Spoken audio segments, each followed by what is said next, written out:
السلام عليكم ورحمة الله تعالى وبركاته. مرحبا بكم في هذا الفيديو الجديد. لكن قبل أن نبدأ لا تنسوا أن تصلوا على الحبيب المصطفى ونقول اللهم صل وسلم وبارك على سيدنا محمد. ادعمني بالضغط على زر لايك والاشتراك في القناة ومشاركة الفيديو مع أصدقائك.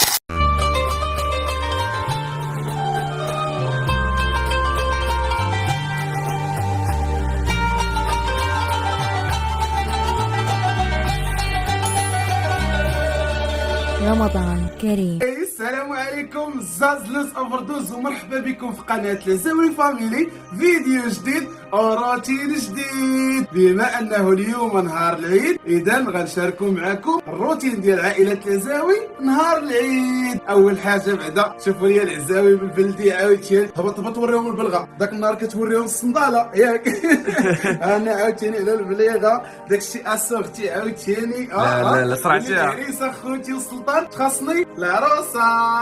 يا العروسة كنت غنتخاصم معاك. لا ما نلقاش حسن منك الزين ديالي. صباح العيد ويلي باشرك. فين هما حوايج العيد لابسه لنا قميص؟ هذا ديال الصباح اييه كاين ديال العشيه. انا عاوتاني هذا جا معاك خطير. شوفي انت غزاله اللي لبستيه كيجي معاك. كيواتيني. في أحد الأيام بدأت فكرة صغيرة في ذهن إبراهيم لعزاوي تتبلور بعد أن امتلأت منصاته بالتعليقات من متابعيه. كانوا يطالبون بشكل عفوي وطريف أن يروا كيف يستعد لعزاوي وأسرته للاحتفال بعيد الفطر. لم يكن الطلب مجرد رغبة عابرة، بل أصبح حديث الجميع. شعر إبراهيم أن هذا المطلب الجماهيري لا يمكن تجاهله، فكيف لا يشارك جمهوره الذي يقف خلفه بكل حب؟ قرر أن يلتقط كاميراته وأخذ أطفاله يونس ويانس وزوجته ابتسام في جولة تسوق لشراء ملابس العيد. كان المشهد مليئا بالضحك. يونس اختار ملابس كلاسيكية بأناقة قائلا: هذه هي اللبسة التي يجب أن أرتديها لعيد الفطر، لا شيء أفضل من هذا. بينما يانس الطفل الذي لا يتوقف عن المفاجآت أصر على اختيار ملابس غريبة سماها ستايل المستقبل، مما جعل الجميع يضحك، حتى إبراهيم الذي مازحه قائلا: يا يانيس، العيد مش لعرض الأزياء المستقبلية. أما ابتسام بروحها الهادئة والداعمة كانت بمثابة مستشارة العائلة، تقدم نصائحها بابتسامة وتساعد الأولاد في اختيار ما يناسبهم. كانت تعليقاتها مليئة بالطرافة والدفء، تعكس حبها واهتمامها بجعل العيد مميزا للجميع. لكن ما لم يكن يتوقعه أحد هو أن إبراهيم قرر أن يتجاوز فكرة التسوق والملابس الجديدة، فبدلا من الاكتفاء بفرحة العيد العائلية اتجه مع أسرته إلى عائلات محتاجة ووزعوا الهدايا والملابس. المشهد كان عاطفيا جدا، خاصة حين قدم يونس ويانس هدية لطفل صغير، فبكى الطفل من الفرحة. شعر الجميع حينها أن العيد ليس فقط عن الملابس الجديدة، بل عن مشاركة الفرح. ومن هنا ولدت فكرة أكبر. إبراهيم أطلق تحديا بين المتابعين لمشاركة صورهم بملابس العيد باستخدام هاشتاج أعيد مع العزاوي. سرعان ما تحولت الحملة إلى احتفال جماعي، حيث شعر المتابعون أنهم ليسوا مجرد جمهور، بل جزء من العائلة الكبيرة. اختتم إبراهيم حملته بمسابقة أحلى لبسة عيد، لكنها لم تكن مجرد مسابقة مظهرية، بل كانت احتفالية بالفرحة والانتماء. كسبت عائلة لعزاوي محبة جمهور أوسع، ليس لأنهم قدموا محتوى ممتعا فقط، بل لأنهم جعلوا العيد رحلة من العطاء والمشاركة، وتحولوا إلى رمز للبهجة العائلية التي تضم الجميع. السؤال الذي بقي في أذهان المتابعين: كيف سيكون العيد القادم مع العزاوي؟ ابتسام زوجة إبراهيم لعزاوي لم تكن مجرد مرافق في رحلة التسوق، كانت القلب النابض الذي يوازن بين حماس الأولاد وخياراتهم الطريفة. بحكمتها وذوقها الهادئ أصبحت القائدة الخفية في هذه الرحلة. كانت تقدم اقتراحات ذكية ليونس الذي أصر على الإطلالة الكلاسيكية، وتضحك مع يانيس وهو يختار ملابس بأسلوب المستقبل الغريب. لم تتوقف ابتسامة عند التسوق فقط، بل دعمت إبراهيم بفكرة جعل العيد أكثر من مجرد احتفال شخصي.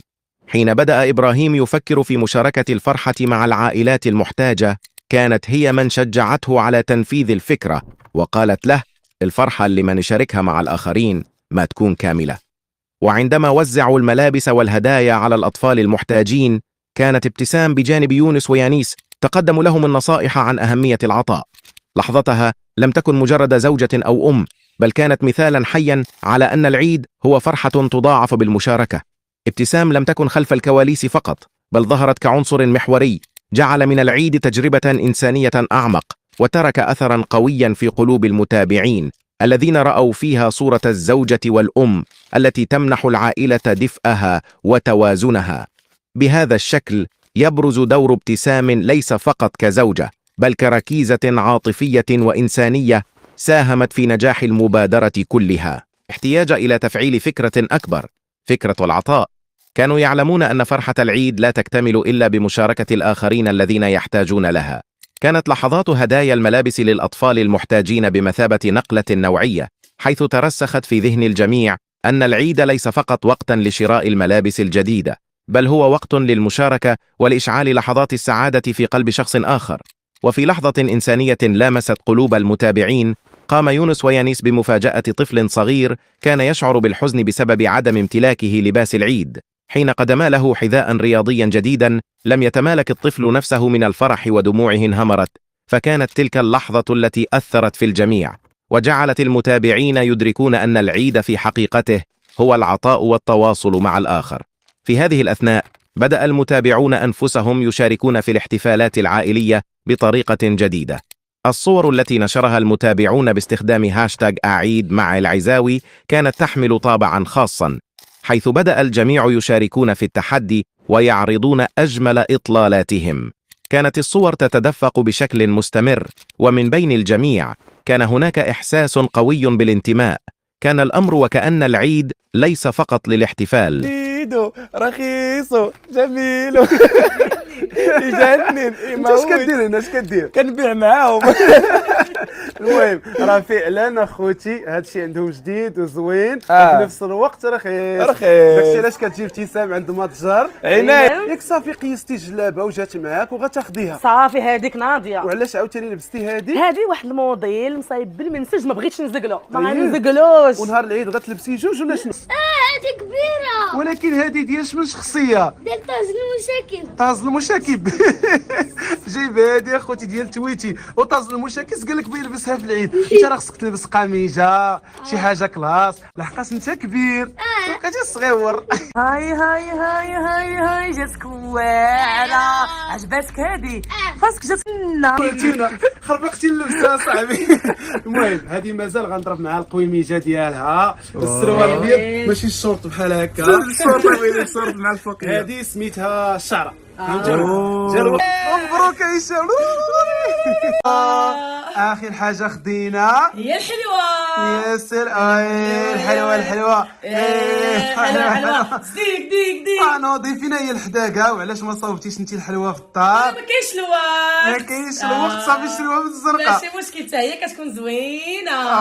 يا سلام عاوتاني على الحلوه. ذوقني كل بلاطو مختلف على الثاني. اييه زاهيه اخوتي. المهم كنتمنى يكون عجبكم الفيديو، ما تنساوش ديروا واشتركوا في القناه وفعلوا سارة باش يوصلكم. زادي يلا باي باي. باي باي شركة.